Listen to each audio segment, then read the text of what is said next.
Good evening, peeps. Good evening. All right. Don't forget, if you're new to the channel, please hit that subscribe button. We are very close, like that close, peeps, to 25,000 subscribers. I know I've been saying that for the last couple of weeks, but we are that close. In fact, let me tell you exactly what we're on. Let's go to our YouTube channel.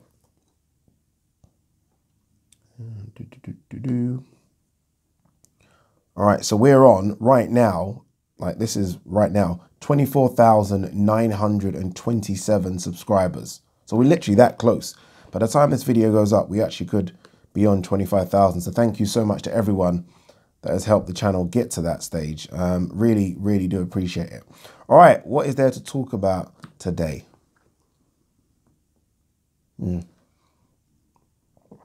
Decent first story to kick us off.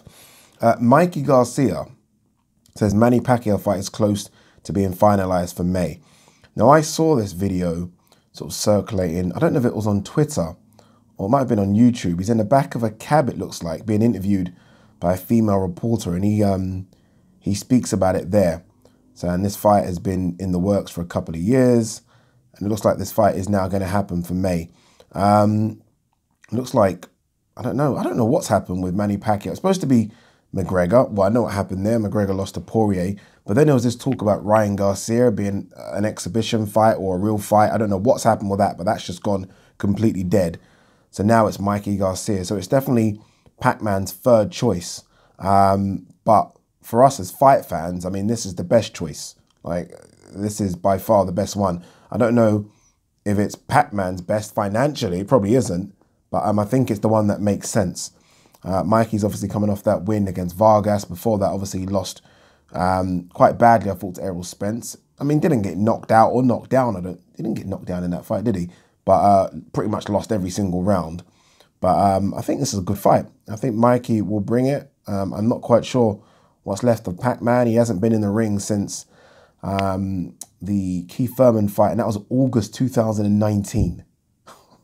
So, yeah, not quite sure what's left. I do wonder, now that he's fighting Mikey, why he gave up his belt.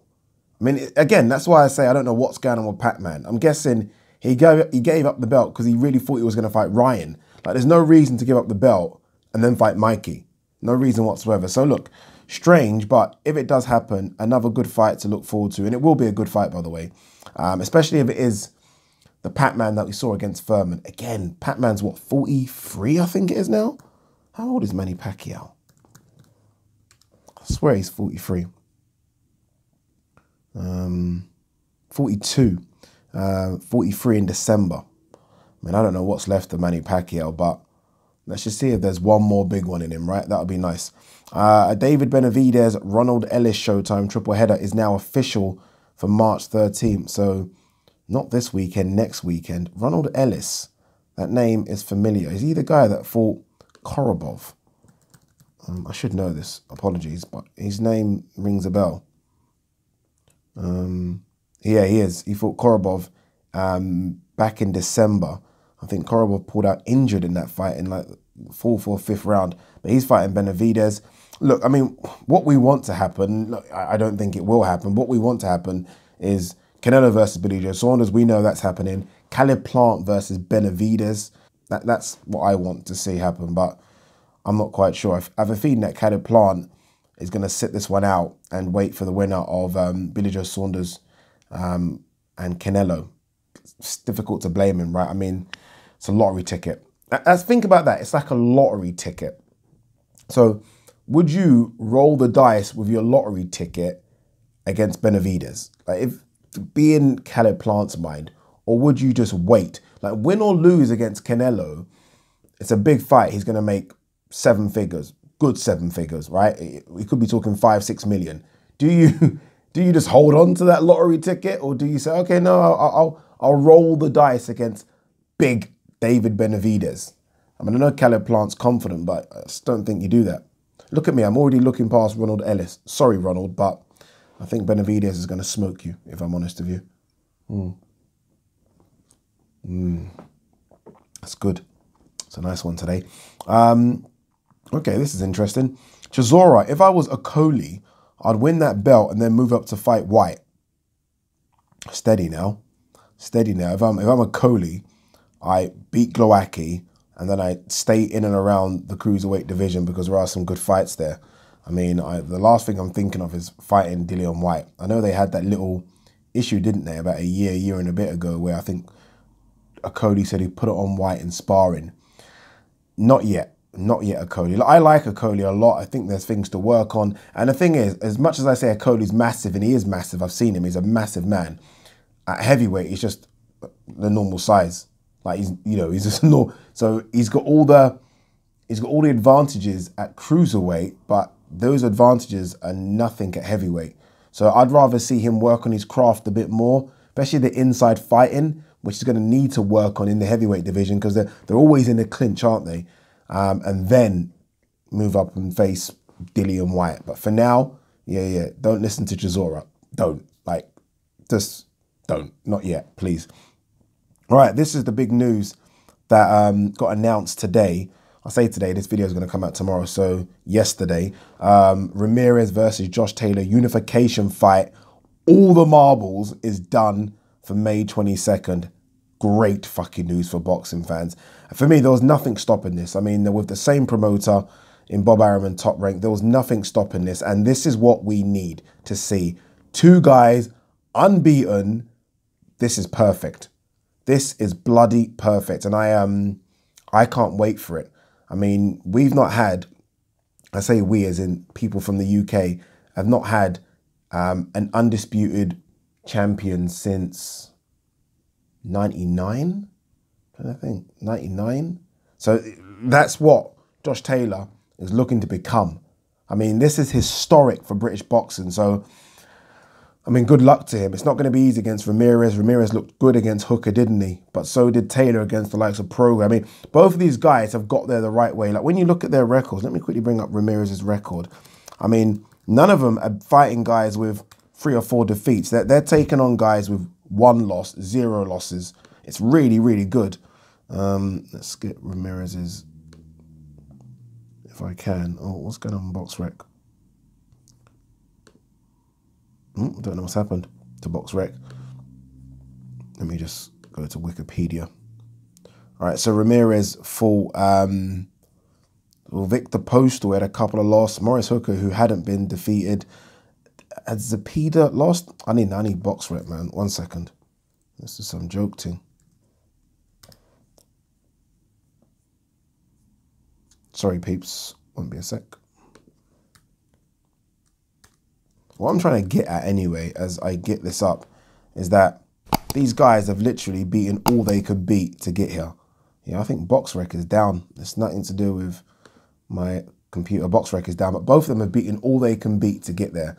And we are literally 110% seeing number 1 versus number 2. There isn't any question about it. No, the only question is who is number 1 and who is number 2. Well, who knows, right? I mean, if you're Mexican and in America, you're going to be saying Ramirez. If you're over here in Europe, you're going to be saying Josh Taylor.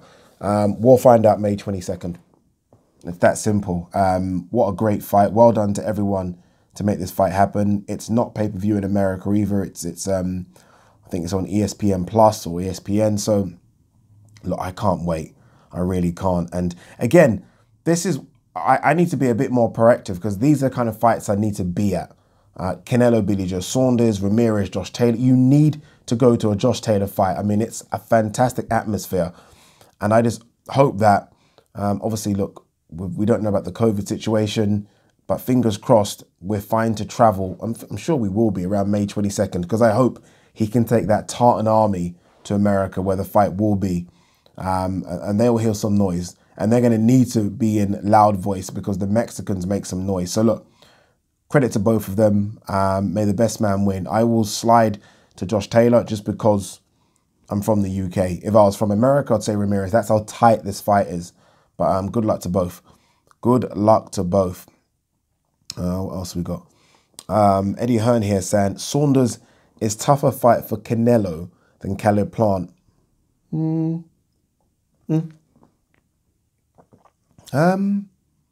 Yeah, okay, yeah. I do think the only type of fighter to cause Canelo, well, a couple of fighters, one that can dent him. But then I thought Golovkin was that person. I mean, it might have to be Beterbiev of kind of dent, right? Someone that can really dent him, but someone that can outbox him. Can Billy Joe Saunders outbox him? Well, I'll tell you this for a fact. Caleb Plant can't outbox him and can't dent him. So I'm kind of inclined to agree with Eddie Hearn here and say that Saunders is a tougher fight for Canelo than Caleb Plant. That's not taken away from Caleb Plant. I just think Saunders could outbox Canelo, but we'll see. Dimitri Bivol, Gilberto Ramirez title showdown in discussions. We're hearing so many different stories about Bivol. I mean, we were hearing Craig Richards. I still think it will be a Craig Richards type, then a Gilberto Ramirez. But I mean, that's the kind of fight we want to see. Gilberto Ramirez unbeaten, Dimitri Bivol unbeaten, light heavyweight champ. Let's see how that one plays out. I think Gilberto Ramirez has been forgotten a bit, but now that he's switched from Top Rank to Oscar, let's see if Oscar can get him any fights. What is going on, by the way, with Teofimo Lopez and Top Rank? I mean, I think he's taken legal action to get out of that contract. I mean, I like the kid, right? I think he's doing well. I mean, if there's an issue with the contract, I like the fact that he's trying to get out of it, because I don't know if it's just a money thing or maybe it might just be a money thing. But I mean, look, he's very vocal, isn't he? Very vocal, knows what he wants. And I just hope, because we've seen it before with fighters that have had legal issues with Bob and Top Rank. I mean, you can sit on the shelf for a while. Mikey Garcia was on the shelf for a while. I just hope it doesn't derail him now, because, I mean, I want to see this kid fight 2-3 times a year. I just hope it doesn't put any... Obviously, he's going to have the Kambosos fight, sorry, but I'm talking after that. I hope it doesn't stay on the shelf while he fights this legal problem. I really hope it's not the case, but yeah, we'll see. Now, Dillian White, I know I can beat Povetkin. I'm going for the knockout this time. I actually read something about Dillian White saying that he still believes he deserves a world title shot if he comes through Povetkin. Yeah, Dillian White should believe that he can beat Povetkin. I mean, I think sometimes people forget that he did put Povetkin down twice. It was twice, isn't it? Twice in that fight. So he should believe that he can beat him. The only problem is Povetkin also knows now that he can 110% knock out Dillian White. I mean, Dillian White hit him, he got up. He hit Dillian White didn't get up. You know, so look, it's going to be a good one, isn't it? It's going to be a great fight. I mean, I wish Dillian White all the luck in the world. I'm not quite sure where he is now in this title picture. It's weird how one loss has really derailed him. I mean, when you think, I mean, and I think, I don't know if I said this on a video the other day, or was I speaking to Gareth A. Davis, but I mean, he was like in line, well, kind of in line for a shot at Deontay Wilder or even Tyson Fury. I mean, now though, you feel like he's behind Usyk. You feel like he's behind, obviously, Joe Joyce, because Usyk looks like he's going to fight Joe Joyce. Joseph Parker's in that mix as well. And then you got the likes of Michael Hunter and Hergovich, who were fighting for an IBF mandatory. I mean, he could be behind all these guys. I guess it depends how he wins, if he does win against Povetkin, how it is. If it's devastating, then I don't know. Maybe people are going to start talking about Dillian White for a title shot. No one's really talking about it right now. I don't know where he is in the rankings either, but look, good luck to him. I just want him to focus on Povetkin, get past him, and then we'll see. But that Povetkin fight ain't going to be easy. Ain't going to be easy at all. Callum Smith dealt Saunders has the power to get Canelo's respect. This ain't about power. I mean, again, people, no one at 160 or 168 seems to have the power to get his respect. No one. So this is just about outboxing him, making him look a bit cumbersome, which ain't easy. But that's all it is. I mean, this isn't about power. It really isn't. I've said it. I've seen Jacobs hits hard. Jacobs cracked this guy. Dum dum. That's what he did, didn't he? Took it like nothing. GGG. Everyone was talking about GGG being the hardest hitting middleweight we've ever seen. I don't know if that's true or not. But when GGG cracks you, you stay cracked. Didn't see anything. I didn't see a leg wobble. I didn't even see a leg shake. So it isn't about power. It's just about boxing. That's all it is. Just trying out boxing. If this is about power, then we might as well not watch the fight. It's about outboxing him. And let's see if Billy Joe Saunders has the stamina to do that for 12 rounds. I doubt it. I doubt it. Andy Ruiz, Chris Arreola, heavyweight clash set for April 24th. This is on pay-per-view in America. Jeez. Andy Ruiz coming off a loss and what will be at the time something like a 16-month layoff. Chris Arreola, I'm pretty sure, is something like 4-4 in his last 8 fights. Now, they're just taking the piss out of Mexicans who are clearly going to purchase this because we're talking about a former Mexican heavyweight champion and a guy that was fighting, who fought for a heavyweight title. So they're trying to sell it like that. This doesn't deserve to be pay-per-view. It's embarrassing, but yeah, it will be and is pay-per-view. I'm just happy to see Andy Ruiz back. I mean, I don't think he should go this low. And Arreola, I mean, come on, this is a bit embarrassing, but hey, it is what it is, boy. But yeah, let's see what they do in terms of the undercard. All right, last couple of bits here, peeps. What we got here? Tony Yoka versus Joel Jeko. When's this fight? And who the hell is Joel Jeko? I mean, he's lost a bit of hype as Yoka recently. I mean, maybe not. I just don't think people are really talking about him as much, or as much as they should be.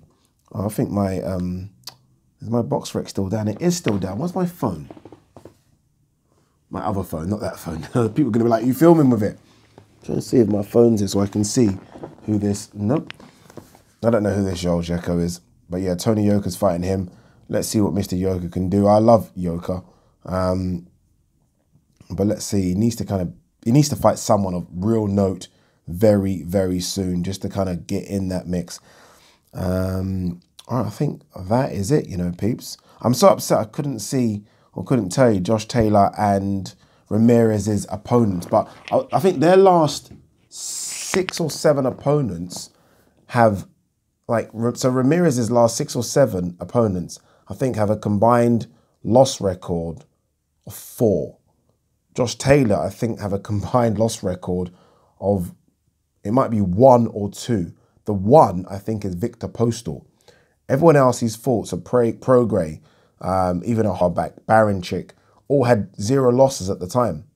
Very, very impressive. So this is legitimately the #1 versus #2.